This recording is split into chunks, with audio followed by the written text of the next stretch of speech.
اس عرابی نے 2 یا 3 مرتبہ یہ کہا کہ آپ کو مجھ سے کون بچائے گا؟ ہر بار نبی کریم صلی اللہ علیہ وسلم نے یہی جواب دیا کہ مجھے اللہ بچائے گا۔ تو پھر کیا ہوا کہ اللہ نے حضرت جبرائیل علیہ السلام کو بھیجا اور انہوں نے یہ اس کے ہاتھ میں جو تلوار تھی وہ تلوار گرا دی۔ تو رسول اللہ صلی اللہ علیہ وسلم نے اسے پکڑ لیا، تلوار کو پکڑا اور فرمایا اب تجھے مجھ سے کون بچائے گا؟ تو اس نے عرض کیا مجھے کوئی نہیں بچا سکتا۔ تو نبی کریم صلی اللہ علیہ وآلہ وسلم نے صحابہ کرام رضی اللہ تعالیٰ عنہ کو بلوایا اور انہیں اپنے پہلو میں بیٹھے ہوئے اس عرابی کی حرکت کے بارے میں خبر دی۔ پھر نبی کریم صلی اللہ علیہ وآلہ وسلم نے اس کو معاف کر دیا۔ نیکسٹ ہے، اور بے شک اللہ نے بنی اسرائیل سے عہد لیا اور ہم نے بھی ان میں 12 سردار قائم کیے، اور اللہ نے فرمایا بے شک میں تمہارے ساتھ ہوں، اگر تم نماز قائم رکھو، زکوٰۃ دیتے رہو اور میرے رسولوں پر ایمان لاؤ، ان کی تعظیم کرو، اللہ کو قرض حسن دو، تو بے شک میں تم سے تمہارے گناہ مٹا دوں گا اور ضرور تمہیں ان باغوں میں داخل کروں گا جن کے نیچے نہریں جاری ہیں۔ تو اس عہد کے بعد تم میں سے جس نے کفر کیا وہ تو ضرور سیدھی راہ سے بھٹک گیا۔ تو ان کے عہد کو توڑنے کی وجہ سے ہم نے ان پر لعنت کی اور ان کے دل سخت کر دیے۔ وہ اللہ کی باتوں کو ان کے مقامات سے بدل دیتے ہیں اور انہوں نے ان نصیحتوں کا بڑا حصہ بھلا دیا جو انہیں کی گئی تھیں، اور تم ان میں سے چند ایک کے علاوہ سب کی کسی نہ کسی خیانت پر مطلع ہوتے رہو گے۔ تو انہیں معاف کر دو، ان سے درگزر کرو، بے شک اللہ تعالیٰ احسان کرنے والوں سے محبت فرماتا ہے۔ بنی اسرائیل نے عہد الہی کو توڑا تھا اور حضرت موسیٰ علیہ السلام کے بعد آنے والے انبیاء علیہ السلام کی تکذیب کی اور انبیاء کرام کو قتل کیا اور تورات کے احکام کی مخالفت کی۔ ان آیات کو بدل دیا جن میں نبی کریم صلی اللہ علیہ وسلم کی نعت اور صفت کا بیان تھا، تو توریت میں بیان کی گئی ہیں، نیز انہوں نے اللہ کی بہت سی ہدایات کو فراموش کر دیا جو توریت میں دی گئی تھی۔ تو وہ تاجدار صلی اللہ علیہ وسلم کی پیروی کریں اور ان پر ایمان لائیں، تو ان کو حرکتوں کے نتیجے میں اللہ تعالیٰ کی ذات نے ان پر لعنت فرمائی۔ تو اس سے کیا معلوم ہوتا ہے کہ بعض اعمالیوں کی وجہ سے دل سخت ہو جاتے ہیں۔ تو حضرت یحییٰ بن معاذ فرماتے ہیں کہ آنسو دلوں کی سختی کی وجہ سے خشک ہوتے ہیں اور دلوں کی سختی گناہوں کی کثرت کی وجہ سے ہوتی ہے، اور عیب زیادہ ہونے کی وجہ سے گناہ کثیر ہو جاتے ہیں۔ اللہ تعالیٰ سے دعا ہے اللہ پاک ہمیں دل کی سختی سے محفوظ فرمائے۔ وَلَا تَزَالُ تَطَّلِعُ، اللہ تعالیٰ یعنی کہ اور آپ ہمیشہ مطلع ہوتے رہیں گے۔ اب بعض مفسرین کا قول ہے کہ یہ آیت اس قوم کے بارے میں نازل ہوئی ہے جنہوں نے پہلے نبی کریم صلی اللہ علیہ وسلم سے عہد کیا تھا پھر توڑ دیا، پھر اللہ تعالیٰ نے اپنے حبیب صلی اللہ علیہ وسلم کو اس پر مطلع فرمایا اور یہ آیت نازل ہوئی۔ اب اس میں 2 معنی نکلتے ہیں، ایک یہ ہوتا ہے کہ عہد شکنی کرنا، اس سے آپ درگزر کریں، وہ جنگ سے باز رہیں اور جزیہ ادا کرنے سے منع نہ کریں۔ اور جنہوں نے نیکسٹ آیت مبارکہ ہے آیت نمبر 14 ہے، اور جنہوں نے دعویٰ کیا کہ ہم نصارہ ہیں، ان سے ہم نے عہد لیا، تو وہ ان نصیحتوں کا بڑا حصہ بلا بیٹھے اور جو انہیں کی گئی تھی تو ہم نے ان کے درمیان قیامت کے دن تک کے لیے دشمنی اور بغض ڈال دیا، اور ان قریب اللہ انہیں بتا دے گا جو کچھ وہ کرتے تھے۔ آیت نمبر 15 ہے، اے اہل کتاب بے شک تمہارے پاس ہمارے رسول تشریف لائے، وہ تم پر بہت سی چیزیں ظاہر فرماتے ہیں جو تم نے اللہ کی کتاب سے چھپا ڈالی تھی، اور بہت سی معافی فرما دیتے ہیں۔ بے شک تمہارے پاس اللہ کی طرف سے ایک نور آ گیا ہے اور ایک روشن کتاب آ گئی ہے۔ یہاں پر جو قد جاءکم من اللہ نور و کتاب مبینہ، یہاں پر سب کا اتفاق ہے، اس نور سے مراد نبی کریم صلی اللہ علیہ وسلم کی ذات ہے، کیونکہ جب کتاب کا ذکر آتا ہے تو کتاب کے ذکر میں آتا ہے کہ ہم نے اس کو نازل کیا، اس کتاب مبین کو نازل کیا، نازلہ کا لفظ آتا ہے، نزلہ نازلہ۔ تو یہاں پر جو لفظ آیا ہے جاءکم کا، تو آ گئے بے شک تحقیق آپ کے پاس اللہ کا نور، تو یہاں پر سب کا اتفاق ہے کہ اس سے مراد نبی کریم صلی اللہ علیہ وآلہ وسلم کی ذات کریمہ ہے۔ علامہ خازن فرماتے ہیں کہ یعنی نور سے مراد اللہ تعالیٰ نے آپ کو نور اس لیے فرمایا کہ جس طرح اندھیرے میں نور کے ذریعے ہدایت حاصل ہوتی ہے، اسی طرح آپ صلی اللہ علیہ وسلم کے ذریعے بھی ہدایت حاصل ہوتی ہے۔ علامہ جلال الدین سیوطی رحمۃ اللہ تعالی علیہ فرماتے ہیں کہ نور کی تفسیر میں لکھتے ہیں کہ واہو النبی صلی اللہ علیہ وآلہ وسلم، نور سے مراد نبی کریم صلی اللہ علیہ وآلہ وسلم ہے۔ علامہ ساوی رحمۃ اللہ علیہ فرماتے ہیں واسمیہ نورا لأنہ ینور البصائر ویہدیہا للرشاد ولأنہ اصل کل نور حسی و معنوی، یعنی حضور اکرم صلی اللہ علیہ وسلم کا نام اس آیت میں نور رکھا گیا ہے اس لیے کہ حضور اکرم صلی اللہ علیہ وسلم بصیرتوں کو روشن کرتے ہیں اور انہیں رشد و ہدایت فرماتے ہیں، اور اس لیے کہ آپ صلی اللہ علیہ وسلم ہر نور حسی، وہ نور جسے دیکھا جا سکے، اور معنوی جیسے علم ہدایت کی اصل ہے۔ یہ تمام ان کا اتفاق ہے۔ علامہ ملا علی قاری فرماتے ہیں کہ اس سے مراد یعنی اور کون سی رکاوٹ ہے کہ اس بات سے کہ دونوں نعمتیں یعنی نور اور کتاب مبین رسول کریم کے لیے ہوں؟ بے شک نبی کریم صلی اللہ علیہ وسلم نور عظیم ہیں، انوار میں ان کے کمال ظہور کی وجہ سے حضور صلی اللہ علیہ وسلم کتاب مبین ہیں، اس حیثیت سے کہ آپ صلی اللہ علیہ وسلم کی جمیع اسرار کے جامع ہیں اور احکام و اخبار کے مظہر ہیں۔ ترجمہ پیش کروں گی آیت نمبر 16 کا۔ اللہ کے ذریعے اسے سلامتی کے راستوں کی ہدایت دیتا ہے جو اللہ کی مرضی کے تابع ہو جائے، اور انہیں اپنے حکم سے تاریکیوں سے روشنی کی طرف لے جاتا ہے اور انہیں سیدھی راہ کی طرف ہدایت دیتا ہے۔ یعنی کہ نبی صلی اللہ علیہ وسلم کا جو مقصد ہے وہ بیان کیا جا رہا ہے۔ بے شک وہ لوگ کافر ہو گئے جنہوں نے کہا کہ اللہ ہی مسیح ابن مریم ہے۔ تم فرما دو اور اللہ مسیح ابن مریم کو، اس کی ماں اور تمام زمین والوں کو ہلاک کرنے کا ارادہ فرما لے تو کون ہے جو اللہ سے بچانے کا طاقت رکھتا ہے؟ اور آسمانوں اور زمین کی جو کچھ ان کے درمیان ہے سب کی بادشاہت اللہ ہی کے لیے ہے، وہ جو چاہتا ہے پیدا کرتا ہے اور اللہ ہر شے پر قادر ہے۔ ارشاد ہوتا ہے، آیت نمبر 18 ہے، اور یہودیوں اور عیسائیوں نے کہا ہم اللہ کے بیٹے اور اس کے پیارے ہیں۔ اے حبیب آپ فرما دیں کہ اگر ایسا ہے تو پھر وہ تمہیں تمہارے گناہوں پر عذاب کیوں نہیں دیتا، بلکہ تم بھی اس کی مخلوق میں سے عام آدمی ہو۔ وہ جسے چاہتا ہے بخش دیتا ہے، جسے چاہتا ہے سزا دیتا ہے، اور آسمانوں اور زمین میں جو کچھ ہے اس کے درمیان ہے سب کی سلطنت اللہ ہی کے لیے ہے اور اسی کی طرف لوٹ کر جانا ہے۔ اے کتاب والو، آیت نمبر 19 ہے، اے کتاب والو بے شک تمہارے پاس ہمارے رسول تشریف لائے، وہ رسولوں کی تشریف آوری بند ہو جانے کے عرصہ بعد تم پر ہمارے احکام ظاہر فرما رہے ہیں، تاکہ تم یہ نہ کہو کہ ہمارے پاس تو کوئی خوشخبری دینے والا اور ڈر سنانے والا آیا ہی نہیں تھا۔ بے شک تمہارے پاس خوشخبری دینے والا اور ڈر سنانے والا تشریف لا چکا ہے، اللہ ہر شے پر قادر ہے۔ یا اہل الکتاب، یہ اہل کتاب کو خطاب ہے۔ اس آیت میں اللہ تعالیٰ اہل کتاب کو عظیم ترین احسان کی طرف توجہ دلا رہا ہے کہ حضرت عیسیٰ کے بعد رسول کریم صلی اللہ علیہ وسلم کے زمانہ تک 569 برس کی مدت کسی بھی نبی کی تشریف آوری سے خالی رہی ہے۔ اس کے بعد جب نبی کریم صلی اللہ علیہ وسلم کی تشریف آوری ہوئی تو ایسی نعمت تھی جیسے شدید پیاس میں خوشگوار جاں بخش ٹھنڈا پانی، یا شدید گرمی تپش اور حبس میں خوشگوار بارش۔ تو ایسی انتہائی حاجت کے وقت تم پر اللہ تعالیٰ کی عظیم نعمت بھیجی گی تو تمہیں اس کی قدر کرنی چاہیے، کیونکہ اب تو تمہارے پاس یہ کہنے کا موقع بھی نہیں رہا کہ ہمارے پاس کوئی تنبیہ کرنے والا، کوئی خبردار کرنے والا نہیں آیا۔ اور یاد کرو جب موسیٰ نے اپنی قوم سے فرمایا، اے میری قوم اللہ کا احسان اپنے اوپر یاد کرو جب اس نے تم میں سے انبیاء پیدا فرمائے اور تمہیں بادشاہ بنایا اور تمہیں وہ کچھ عطا فرمایا جو سارے جہانوں میں کسی کو نہیں دیا تھا۔ اب اس آیہ مبارکہ میں یہ بیان کیا گیا ہے کہ اللہ تعالیٰ کا احسان یاد کرو۔ آل عمران کی صورت آیت نمبر ہم نے 164 میں پڑھا تھا، لَقَدْ مَنَّ اللَّهُ عَلَى الْمُؤْمِنِينَ إِذْ بَعَثَ فِيهِمْ رَسُولًا، بے شک اللہ نے مومنوں پر احسان فرمایا جب اس میں عظیم رسول مبعوث فرمایا۔ وہاں بھی اللہ نے فرمایا کہ میں نے احسان کیا ہے۔ تو اس آیت میں بھی دوسری نعمت سے معلوم ہوا کہ حکومت و سلطنت اقتدار بھی اللہ تعالیٰ کی نعمتیں ہیں، اس کا شکر ادا کرنا چاہیے۔ اس کے شکر کا بہترین طریقہ یہی ہوتا ہے کہ حکومت اور سلطنت اللہ تعالیٰ کے حکم کے مطابق چلائی جائے، غریبوں کی مدد کی جائے، لوگوں کے حقوق ادا کیے جائیں، ظلم کا خاتمہ کیا جائے اور ملک کے باشندوں کو امن و سکون کی زندگی گزارنے کا حکم دیا جائے۔ ارشاد ہوتا ہے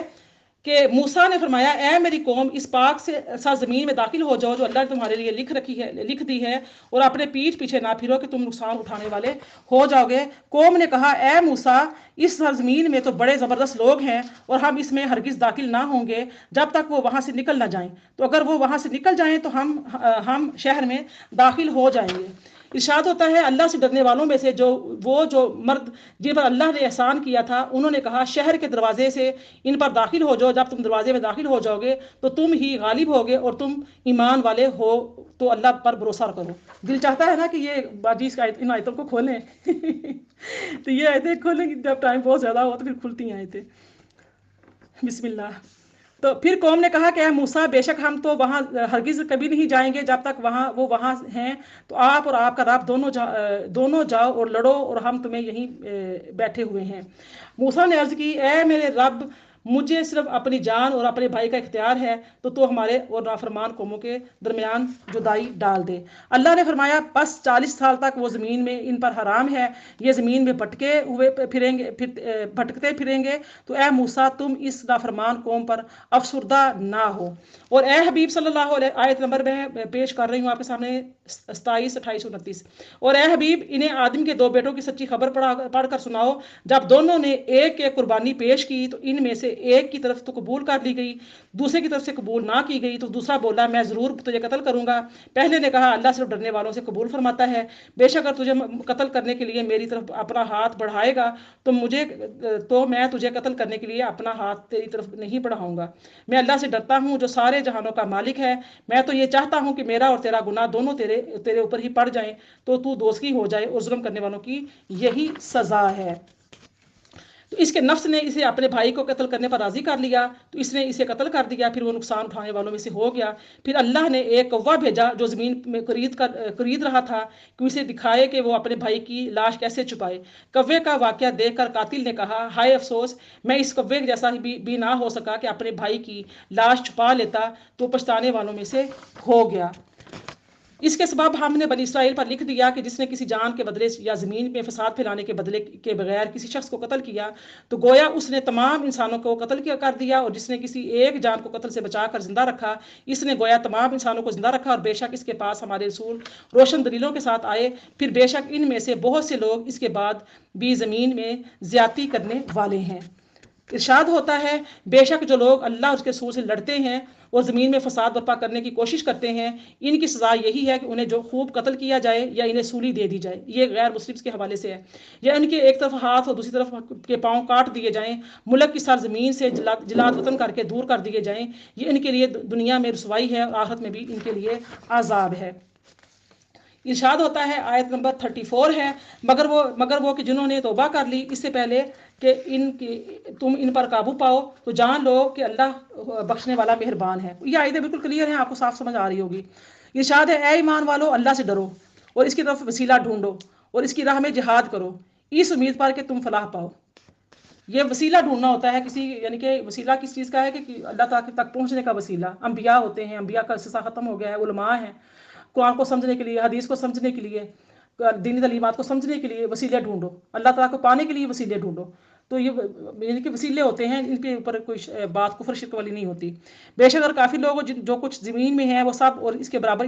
اتنا ہی اس کے ساتھ ملا کر قیامت کے دن کے عذاب سے چھٹکارے کے لیے دیں تو ان سے قبول نہیں کیا جائے گا، اور ان کے لیے دردناک عذاب ہے، وہ دوزخ سے نکلنا چاہیں گے وہ اس سے نکل نہیں سکیں گے، ان کے لیے ہمیشہ کا عذاب ہے۔ یعنی اگر کافر دنیا کا مالک ہو اور اس کے ساتھ اس کے برابر دوسری دنیا کا مالک ہو اور یہ سب کچھ اپنی جان کو قیامت کے دن عذاب سے چھڑانے کے لیے فدیہ کر دے تو اس کا یہ فدیہ قبول نہیں کیا جائے گا، اور قیامت کے دن کافروں کو عذاب ضرور دیا جائے گا۔ اس دن ان کے پاس عذاب سے چھٹکارے کی کوئی صورت نہیں ہوگی۔ اور جو مرد یا عورت چور ہو تو اللہ کی طرف سے سزا کے طور پر ان کے عمل کے بدلے میں ان کے ہاتھ کاٹ دو، اللہ غالب حکمت والا ہے۔ تو جو اپنے ظلم کے بعد توبہ کر لے اور اپنی اصلاح کر لے تو اللہ تعالیٰ اپنی مہربانی سے اس پر رجوع فرمائے گا، بے شک اللہ بخشنے والا مہربان ہے۔ کیا تجھے معلوم نہیں کہ آسمانوں اور زمین کی بادشاہی اللہ ہی کے لیے ہے، وہ جسے چاہتا ہے سزا دیتا ہے، جسے چاہتا ہے بخش دیتا ہے، اللہ ہر شے پر قادر ہے۔ اے رسول جو کفر میں دوڑے چلے جاتے ہیں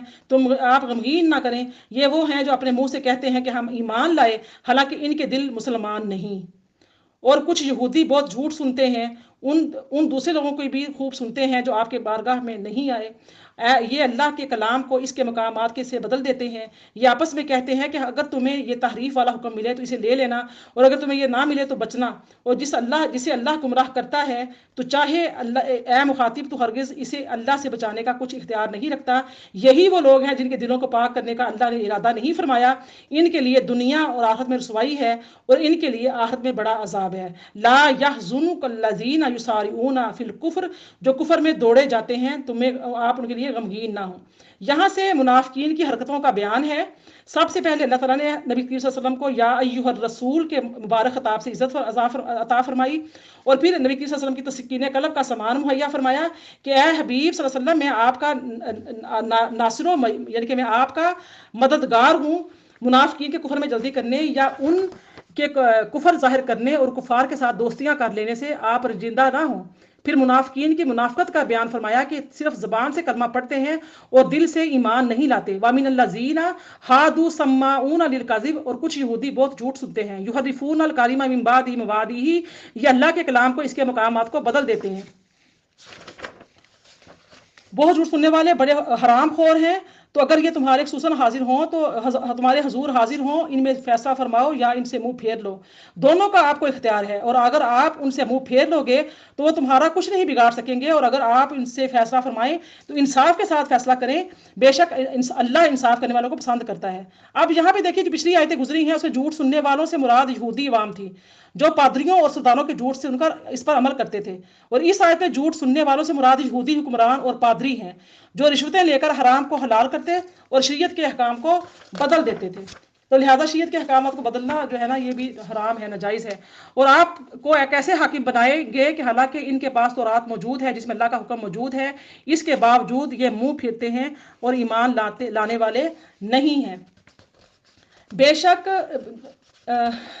شک ہم نے تورات نازل فرمائی جس میں ہدایت و نور ہے، فرمانبردار نبی بانی علماء اور فقہا یہودیوں کو اس کے مطابق حکم دیتے تھے کیونکہ انہیں اللہ کی اس کتاب کا محافظ بنایا گیا تھا، وہ اس کے خود گواہ تھے۔ تو لوگوں سے خوف نہ کرو، مجھ سے ڈرو، میری آیتوں کے بدلے تھوڑی ذلیل قیمت نہ لو، جو اس کے مطابق فیصلہ نہ کریں جو اللہ نے نازل کیا تو وہی لوگ کافر ہیں۔ اور ہم نے تورات میں ان پر لازم کر دیا تھا کہ جان کے بدلے جان، آنکھ کے بدلے آنکھ، ناک کے بدلے ناک، کان کے بدلے ناک کان، اور دانت کے بدلے دانت کا قصاص لیا جائے گا، اور تمام زخموں کا قصاص ہوگا۔ پھر جو دل کی خوشی سے خود کو قصاص کے لیے پیش کر دے تو اس کا کفارہ بن جائے گا، جو اس کے مطابق فیصلہ نہ کرے تو اللہ نے نازل کیا تو وہی لوگ ظالم ہیں۔ اور ہم نے نبیوں کے پیچھے ان کے نقش قدم عیسیٰ ابن مریم کو بھیجا تو اس تورات کی تصدیق کرتے ہوئے جو اس سے پہلے موجود تھی، اور ہم نے اسے انجیل عطا کی جس میں ہدایت اور نور تھا، وہ انجیل سے پہلے موجود تورات کی تصدیق فرمانے والے تھے، پرہیزگاروں کے لیے ہدایت اور نصیحت ہے۔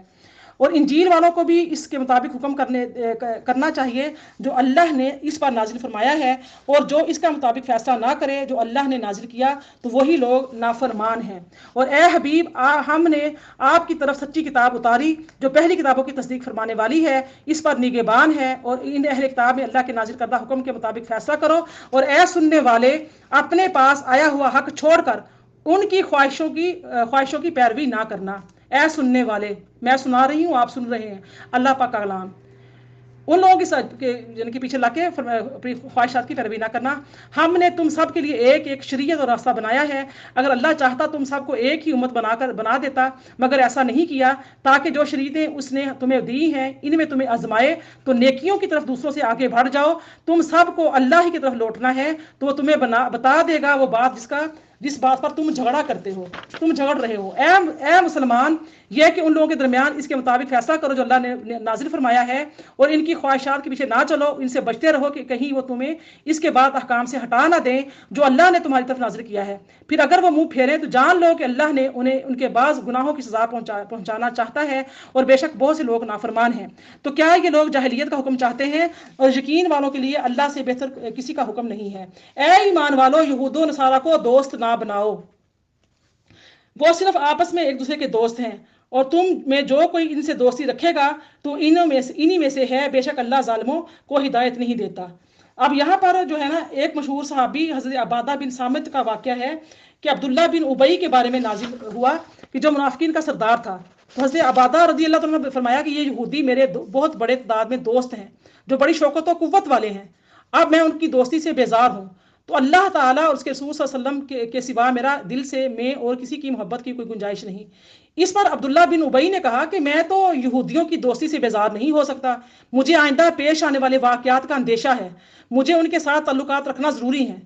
تو نبی کریم صلی اللہ علیہ وسلم نے اسے فرمایا کہ یہ یہودیوں کی دوستی کا دم بھرنا تیرا ہی کام ہے، عبادہ کا یہ کام نہیں ہے۔ اس پر بھی یہ آیت مبارکہ نازل ہوئی، یعنی کہ جو کافروں سے دوستی کرتے ہیں وہ اپنی جانوں پر ظلم کرتے ہیں۔ اور اس سے یہ بھی معلوم ہوتا ہے کہ اسلامی حکومت میں کفار کو کلیدی اسامیاں نہ دی جائیں۔ اس آیت مبارکہ سے مسلمانوں کو ہزاروں معاملات میں رہنمائی یہ آیت جو ہے کرتی ہے۔ آگے ارشاد ہوتا ہے تو جن کے دلوں میں مرض ہے تم انہیں دیکھو گے کہ یہود و نصارہ کی طرف دوڑے جاتے ہیں۔ اب یہاں پر یہ مرض بتایا جا رہا ہے، یہ جو مسلمان ادھر راغب ہوتے ہیں نا، اس طرف راغب ہوتے ہیں، یہ ان کے دلوں میں بیماری اللہ نے بتا دی ہے کہ بیماری ہے، مرض ہے۔ تو جن کے دلوں میں مرض ہے تمہیں انہیں دیکھو گے یہود و نصارہ کی طرف دوڑے جاتے ہیں، کہتے ہیں کہ ہمیں اپنے اوپر گردش آنے کا ڈر ہے، تو قریب ہے کہ اللہ فتح یا اپنی طرف سے کوئی خاص حکم لے آئے، پھر یہ لوگ اس پر پچھتائیں کہ جو اپنے دلوں میں چھپاتے ہیں۔ آج ہمارے ملک پاکستان میں یہی ہو رہا ہے، ان کو کفار کا ڈر ہے اور کسی کا ڈر ہی نہیں ہے۔ اور ایمان والے کہیں گے کیا یہی ہے وہ لوگ جنہوں نے اللہ کی بڑی پکی قسمیں کھائی تھیں، کیا وہ تمہارے ساتھ ہے؟ تو ان کے تمام اعمال برباد ہو گئے، پس یہ نقصان اٹھانے والوں میں سے ہو گئے۔ اے ایمان والو، تم میں جو کوئی اپنے دین سے پھرے گا تو ان قریب اللہ ایسی قوم لے آئے گا جن سے اللہ محبت فرماتا ہے، وہ اللہ سے محبت کرتے ہیں، مسلمانوں پر نرم اور کافروں پر سخت ہیں، اللہ کی راہ میں جہاد کرتے ہیں اور کسی ملامت کرنے والے کی ملامت سے نہیں ڈرتے۔ یہ اچھی سیرت اللہ کا فضل ہے، جسے چاہتا ہے عطا فرما دیتا ہے، اور اللہ وسعت والا ہے، علم والا ہے۔ تمہارے دوست صرف اللہ اور اس کے رسول اور ایمان والے ہیں۔ یہ دیا جا رہا ہے حکم کہ یہودوں سارا دوست نہیں ہے۔ اگر تم دوست بنانا چاہتے ہو تو کس کو بناؤ دوست؟ انما ولیکم اللہ ورسولہ والذین آمنوا الذین یقیمون الصلاۃ ویؤتون الزکاۃ وہم راکعون۔ تمہارے دوست اللہ اور اس کے رسول اور ایمان والے ہیں جو نماز قائم کرتے ہیں، ان کی یعنی کہ ان کا جو کام ہے، اعمال ہیں، وہ بتائے جا رہے ہیں۔ جو نماز قائم کرتے ہیں، زکوٰۃ دیتے ہیں، اللہ کے حضور جھکے ہیں، جو اللہ اور اس کے رسول اور مسلمانوں کو اپنا دوست بنائے، تو بے شک اللہ ہی کا گروہ غالب ہے۔ غلبہ اسلام کو ہے، غلبہ مسلمان کو ہے، جو توکل والا ہے، اللہ پر ایمان رکھنے والا ہے، اللہ کے حدود و قیود کا خیال رکھنے والا ہے۔ یا ایھا الذین آمنوا لا تتخذوا الذین اتخذوا دینکم ہزوا ولعبا من الذین اوتوا الکتاب من قبلکم والکفار اولیاء واتقوا اللہ ان کنتم مؤمنین۔ اے ایمان والو، جن لوگوں کو تم سے پہلے کتاب دی گئی، ان میں سے وہ لوگ جنہوں نے تمہارے دین کو مذاق اور کھیل بنا لیا، انہیں اور کافروں کو اپنا دوست نہ بناؤ، اور اگر ایمان رکھتے ہو تو اللہ سے ڈرتے رہو۔ اور جب تم نماز کے لیے اذان دیتے ہو تو یہ اس کو ہنسی مذاق اور کھیل بنا لیتے ہیں، یہ اس کے لیے ہے کہ وہ بالکل بے عقل لوگ ہیں۔ تم فرماؤ اہل کتاب، تمہیں ہماری طرف سے یہی برا لگا ہے کہ ہم اللہ پر اور جو ہماری طرف نازل کیا گیا ہے اس پر، جو پہلے نازل کیا کہ اس پر ایمان لائے ہیں، بے شک تمہارے اکثر لوگ فاسق ہیں۔ اے محبوب، تم فرماؤ کہ میں تمہیں وہ لوگ بتاؤں جو اللہ کے ہاں اس سے بدتر درجہ کے ہیں۔ یہ وہ ہیں جن پر اللہ نے لعنت کی اور ان پر غضب فرمایا، اور میں سے محبت بہت سے لوگوں کو بندر اور سور بنا دیا، اور انہوں نے شیطان کی عبادت کی۔ یہ لوگ بدترین مقام والے اور سیدھے راستے سے سب سے زیادہ بھٹکے ہوئے ہیں۔ اور جب تمہارے پاس آتے ہیں تو کہتے ہیں ہم مسلمان ہیں، حالانکہ وہ آتے وقت بھی کافر تھے اور جاتے وقت بھی کافر ہی تھے۔ اللہ خوب جانتا ہے وہ چھپا رہے ہیں۔ اور تم ان میں سے بہت لوگوں کو دیکھو گے گناہ اور زیادتی اور حرام خوری کے کاموں میں دوڑتے جاتے ہیں، بے شک یہ بہت ہی برے کام ہیں۔ ان کے درویش اور علماء انہیں گناہ کی بات کہنے اور حرام کھانے سے کیوں نہیں منع کرتے؟ بے شک یہ بہت ہی برے کام کر رہے ہیں۔ آیت نمبر 64 ہے، اور یہودیوں نے کہا اللہ کا ہاتھ بندھا ہوا ہے، نعوذ باللہ، ان کے ہاتھ باندھے جائیں، اور ان پر اس کہنے کی وجہ سے لعنت ہے، بلکہ اللہ کے ہاتھ کشادہ ہیں، جسے چاہتا ہے خرچ فرماتا ہے۔ اے حبیب، یہ جو تمہاری طرف تمہارے رب کی طرف سے نازل کیا گیا ہے، یہ ان میں سے بہت سے لوگوں کی سرکشی اور کفر میں اضافہ کرے گا، اور ہم نے قیامت تک ان میں دشمنی اور بغض ڈال دیا ہے۔ جب کبھی یہ لڑائی کی آگ بھڑکاتے تو اللہ اسے بجھا دیتا، اور یہ زمین میں فساد پھیلانے کے لیے کوشش کرتے، اور اللہ فساد پھیلانے والوں کو پسند نہیں کرتا۔ اور اگر اہل کتاب ایمان لاتے اور پرہیزگاری اختیار کرتے تو ضرور ہم ان کے گناہ مٹا دیتے، اور ضرور انہیں نعمتوں کے باغوں میں داخل کرتے۔ اور اگر وہ تورات اور انجیل جو کچھ ان کی طرف سے ان کے رب کی جانب سے نازل کیا گیا ہے اسے قائم کر لیتے تو ان کی اوپر سے ان کے قدموں کے نیچے سے رزق ملتا۔ ان میں سے ایک گروہ وہ اعتدال کی راہ والا ہے، اور ان میں اکثریت بہت ہی برے کام کر رہی ہے۔ اے رسول، جو کچھ آپ کی طرف آپ کے رب کی جانب سے نازل کیا گیا ہے اس کی تبلیغ فرما دیں، اور اگر آپ نے ایسا نہ کیا تو آپ نے اس کا کوئی پیغام بھی نہ پہنچایا، اور اللہ لوگوں سے آپ کی حفاظت فرمائے گا۔ بے شک اللہ کافروں کو ہدایت نہیں دیتا۔ بلغوا انی ولو آیا، حدیث مبارکہ ہے کہ نبی نے فرمایا کہ تمہارے پاس اگر میری کوئی ایک بھی آیت پہنچے تو اس آیت کو دوسروں تک پہنچا دو۔ تو یہ مشن ہی علماء کرام کا ہے، اور علماء کرام یہی مشن کو لے کر چل رہے ہیں، اور اللہ ہی ان کی حفاظت فرمانے والا ہے۔ تم فرما دو کہ اے کتابیوں، جب تک تم تورات اور انجیل اور جو کچھ تمہاری طرف تمہارے رب کی جانب سے نازل کیا گیا ہے اسے قائم نہیں کر لیتے تم کسی شے پر نہیں ہو۔ اور اے حبیب، یہ جو تمہاری طرف سے تمہارے رب کی جانب سے نازل کیا گیا ہے یہ ان میں سے بہت زیادہ لوگوں کی سرکشی اور کفر میں اضافہ کرے گا، تو تم کافر قوم پر کچھ غم نہ کھاؤ۔ بے شک وہ جو اپنے آپ کو مسلمان کہتے ہیں، یہودی استاروں کی پوجا کرنے والے اور عیسائی ہیں، ان میں سے جو سچے دل اللہ اور قیامت پر ایمان لائے اور اچھے عمل کرے تو ان پر نہ کچھ خوف ہے اور نہ وہ غمگین ہوں گے۔ بے شک ہم نے بنی اسرائیل سے عہد لیا اور ان کی طرف رسول بھیجے، جب کبھی اس کے پاس کوئی رسول وہ بات لے کر آیا جو ان کے نفس کو پسند نہیں تھی تو انہوں نے انبیاء ایک گروہ کو جھٹلایا اور ایک گروہ کو شہید کرتے رہے، اور انہوں نے یہ گمان کیا کہ انہیں کوئی سزا نہ ہوتی تو یہ اندھے اور بہرے ہوں گے۔ پھر اللہ نے ان کی توبہ قبول کی، پھر ان میں سے بہت سے اندھے اور بہرے ہو گئے تو اللہ ان کے کام دیکھ رہا تھا۔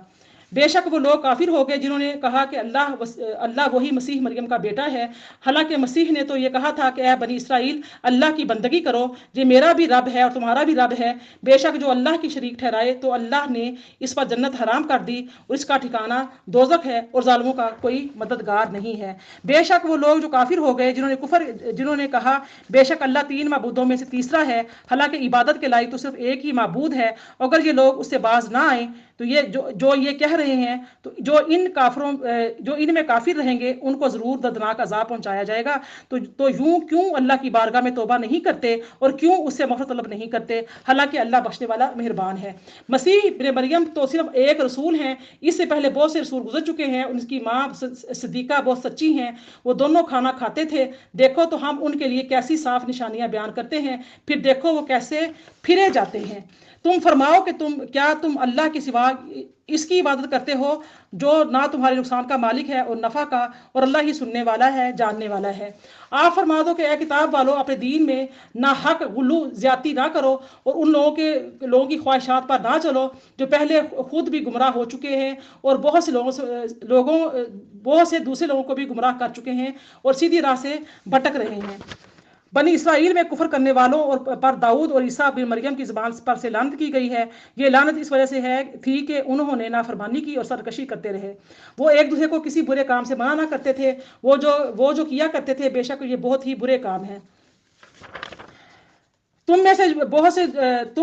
ان میں سے جو بہت سے لوگوں کو دیکھو گے کہ کافروں سے دوستی کرتے ہیں تو ان کی جانوں نے ان کے لیے کتنی بری چیز آگے بھیجی ہے۔ ان پر اللہ نے غضب کیا اور جو لوگ ہمیشہ عذاب میں ہی رہیں گے۔ آیت نمبر 80 تھی۔ اور اگر اللہ نبی اور اس کے پر جو نبی کی طرف نازل کیا گیا ہے ایمان لائے تو کافروں کو دوست نہ بناتے، لیکن ان میں بہت زیادہ فاسق ہیں۔ ضرور تم مسلمانوں کو سب سے زیادہ شدید دشمن یہودیوں اور مشرکوں کو پاؤ گے، اور ضرور تم مسلمانوں کی دوستی میں سب سے زیادہ قریب ان کو پاؤ گے جو کہتے تھے ہم نصارہ ہیں۔ یہ اس لیے ہے کہ ان میں علماء اور عبادت گزار موجود ہیں اور یہ تکبر نہیں کرتے۔ اللہ کا شکر ہے کہ ہمارا پارہ ماشاء اللہ مکمل ہو گیا ہے، الحمدللہ۔ اللہ پاک قبول فرمائے، اللہ پاک عمل کی توفیق عطا فرمائے۔ اور ٹائم زیادہ ہو گیا، تھوڑا 18 منٹ اوپر چلے گئے ہیں، میں معذرت چاہتی ہوں بہت زیادہ۔